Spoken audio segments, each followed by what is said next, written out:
P.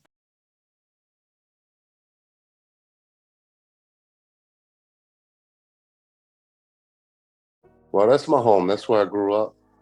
I have a lot of fond memories here. I wouldn't trade the memories for anything, you know. A lot of good times, a lot of bad times as well. But I look at all that as building your character and who you are. So the environment that I grew up was awesome.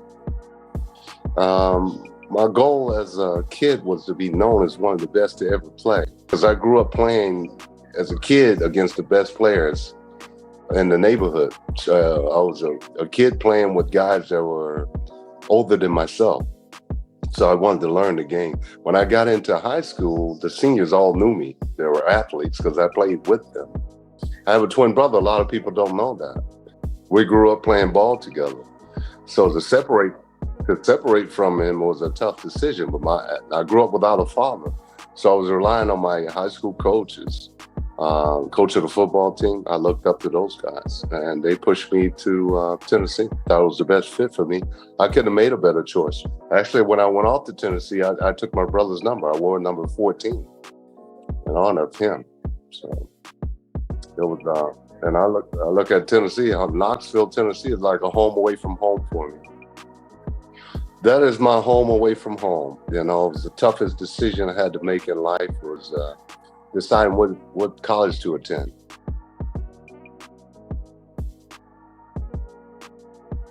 He was an awesome coach. Um, um, he didn't care if you scored 30 points last night. His attitude always was, "What do you have for me tonight?" And he didn't care if you had a great practice yesterday. He wanted you to come with it every single day. And he was a hard-nosed coach. And I loved playing for him. I got into meditating when I was in college. I'd lay in a dark room, close it, cut everything off, music, television, and picture myself doing beautiful things on the court. If you imagine it, you start to believe it, and actually you're able to produce it on a basketball court. So.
My first 3 years were played in Dallas. I didn't get the opportunity that I wanted.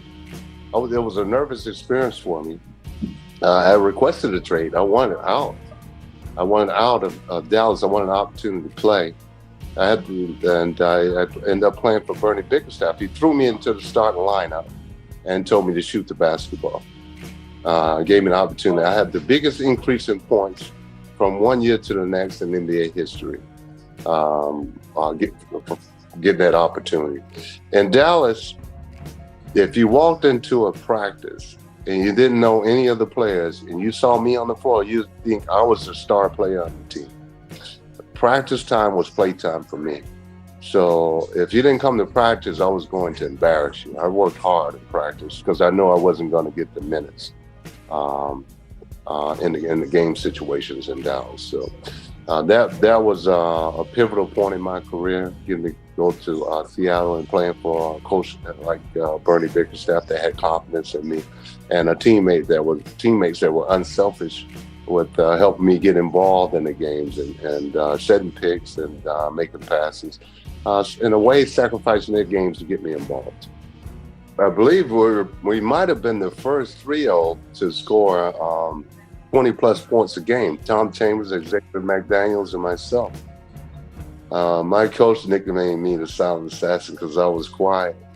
A lot of guys thought that I was mad when I stepped onto the court, my opponents. But I call it game face. It was to get into that zone I needed to be in to play basketball.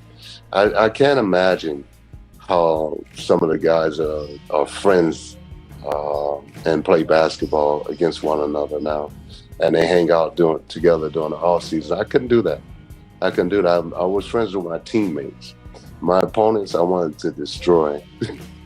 We defeated the Dallas Mavericks, and the Dallas Mavericks was a number 1 seed. We were number 8 seeds, and we squeaked into the playoffs.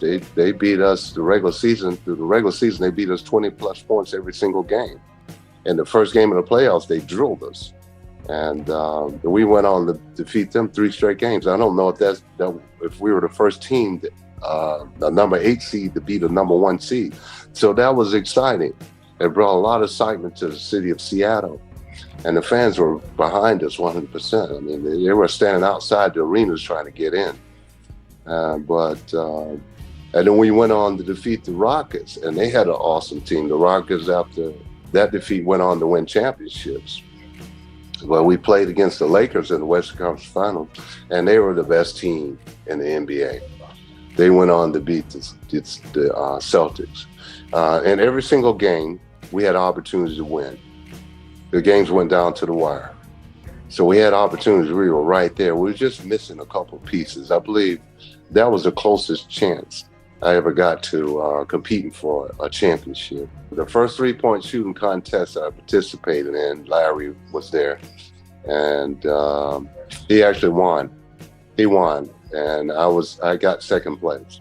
So he walks into the locker room and the players had already warmed up a little bit. We were stretching, and he said, "Which one of you guys are playing for second place?" And I didn't like what he said. I didn't like it, and I wanted to prove him wrong. So I end up in the finals against Larry, and I won the coin toss. And I said, "I'll go last." And then I said, no, I'll go first. And that was a big mistake. I let him go last. Here comes Bird back in a familiar position. So let's see if anybody can upset the world, and that means Dale Ellis. Let me explain the coin toss here. They'll toss the coin, and the winner of the coin toss can elect to shoot first or second. The loser will then have his choice of baskets.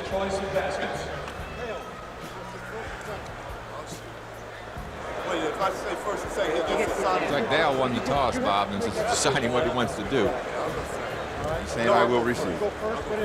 Dale Ellis won the toss. But I decided at the last second, I'm going to go first because I wanted to embarrass him and put a lot of numbers on the scoreboard and see if he could match it. But I didn't make enough shots. But he needs to make that last shot to win. And that's just Larry. He was always clutch. He looked for opportunities like that. He has only 7, has to beat 15. That's 8. Make it 9. And 10. At 11 as we're counting. 13. A huge rack that time for Bird. We still got to drop one here quickly. 14. This is a tie for the money. Yo! Larry Bird at the buzzer with the 2-point ball. 17-15 defends the long-distance shootout crowd at Chicago Stadium. And to play in the All-Star game, I'm getting a chance to play with the best in the NBA. So it was a little nerve-wracking for me, but it was exciting at the same time.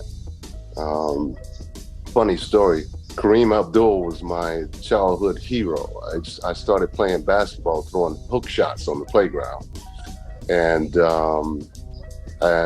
he wasn't selected. It was his last year in the league in 1989, and he wasn't selected for the All-Star team at the moment. And I was going to get a chance to play with Magic Johnson.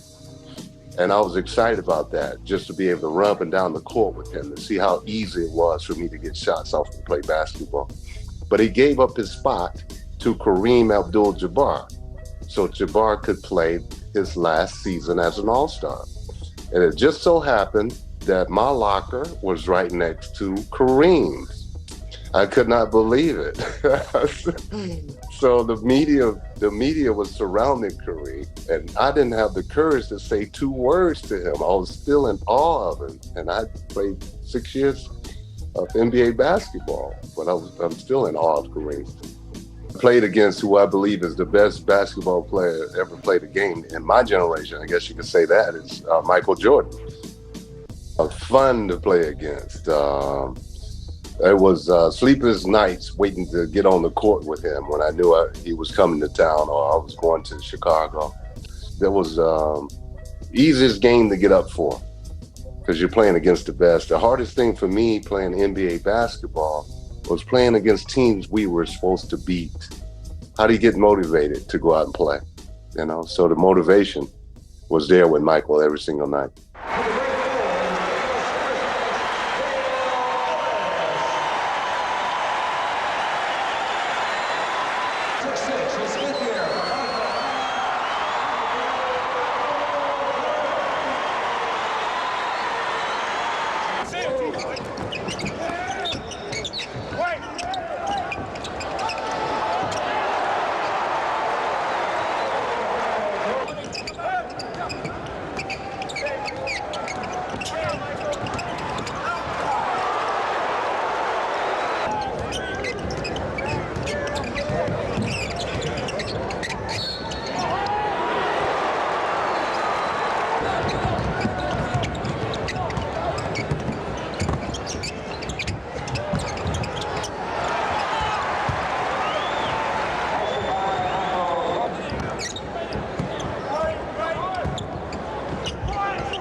Sean Kemp. I was there when he came in as a rookie. I was a little disappointed that they had to take beer out of the locker room because he was underage. But it was fun to see Sean develop into a player.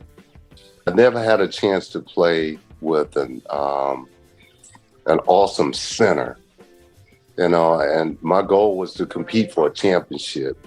I never got a chance. The closest I got was the Western Conference Finals on a team that was supposed to come in dead last, the Sonics. We were picked to come in last. We ended up in the Western Conference Finals against the Lakers. The Lakers went on to win the NBA championship. But when you ask me that question, I think about the first person that entered my mind was Akeem Olajuwon, a big guy that could run the floor, jump, block shots, rebound, and could score. A center that can draw attention away from me to make my game easier. Well, I always thought defense wins championships, you know. Don DeVoe taught me that. If you didn't play defense, it didn't matter. If you scored a basketball, if you didn't play defense, you were sitting down. You had to sit on the bench. So it starts there. For a shooter or someone that shoots a basketball, if I was in a slump, if I had a couple bad games, the way to come out of the slump is not concentrating on your shot anymore. Concentrate on stopping your opponent. And then you're not thinking about your shot and it'll come right back to you. It's hard to play in LA against the Lakers, that awesome team, because of the attention that was there and the people that were there in the crowd. You never know. Jack Nicholson sat next to our bench, and I idolized him. You know, he was my favorite actor at the time. Now, how do you get up and perform and Jack is watching you play basketball? So, yeah, but playing in Boston in the Garden was an incredible experience, and just competing against anyone in New York and the Mecca and Madison Square Garden. When I started playing ball, we were flying commercial. The private planes that the guys are playing on. So if we played in Boston tonight and had a game in LA the following night, we would play the game, go back to the hotel, relax, try to get some sleep, and then get up the next morning for the first available flight. So, because you couldn't miss flights, you couldn't miss a game, so you had to be at the airport. So you're up at 4 o'clock sometimes, 4:30, 5 o'clock. But you're not going to bed until 2 or 3 o'clock because the adrenaline's still going. You're still trying to wind down. Just having access to private planes and the type of meals, the travel, the training is awesome. And the game is completely changed now, like you said. There's no hand-checking rules. It was a struggle just to try to get open to get shots because guys had such good hands they could hold you and referees weren't making calls. It was a physical basketball game. Now the green light also. I had the green light to shoot the ball. My coach wanted me to shoot it, but they have an ultra green light now. There's no such thing as a bad shot in the NBA anymore. So you look at generation. There were guys that played before me that could shoot the lights out of it. That probably doesn't get the recognition that they deserve. That 3-point line came into the NBA from the ABA and maybe 85, 86. And I was drafted into the NBA in 83. So they weren't, so it came in before that. It came in maybe 3 years before I was drafted. So it came in the early 80s. So they weren't using the 3-point line. They would shoot that shot at the end of a half to go into locker room up, or they'll shoot it at the end of the game to get a win, or you might have seconds running off the clock and shoot it as a desperation shot. And then the shot started to evolve. And I played in an area with a lot of great shooters. I had a chance to play with Ray Allen in Milwaukee, and I admired the way he was able to elevate and shoot that shot. I always thought jumpers, guys that jumped high, could never be great shooters. Larry Bird barely got off the floor when he shot a basketball. But I played with Mahmoud Abdul-Rauf, and I believe he does not get the credit that he deserves. He's the only player I've ever played with that I didn't care if he took the shot at the end of a game. I always wanted that final shot. If it was going to be for a win or loss, I wanted to take that shot, step up and shoot it. But we would get eye contact at the end of a game when it's on the line, we're down by 1, and I know the ball is going to either come to me, the coach is going to call the play for me, or he's going to call it for Mahmoud. We would always seem to get eye contact, and whoever he called to play for, we would smile at each other and say, go shoot it. So I believe he had the same confidence in me, but I love the way Mahmoud shot the ball. And to me, he was way before Steph Curry. I want to thank you for allowing me to come on your show. I'm sorry it took so long for us to get together, but this has been an awesome experience. The questions were great. This is the best podcast I've ever attended, and I'd love to do it again sometimes. Mvip.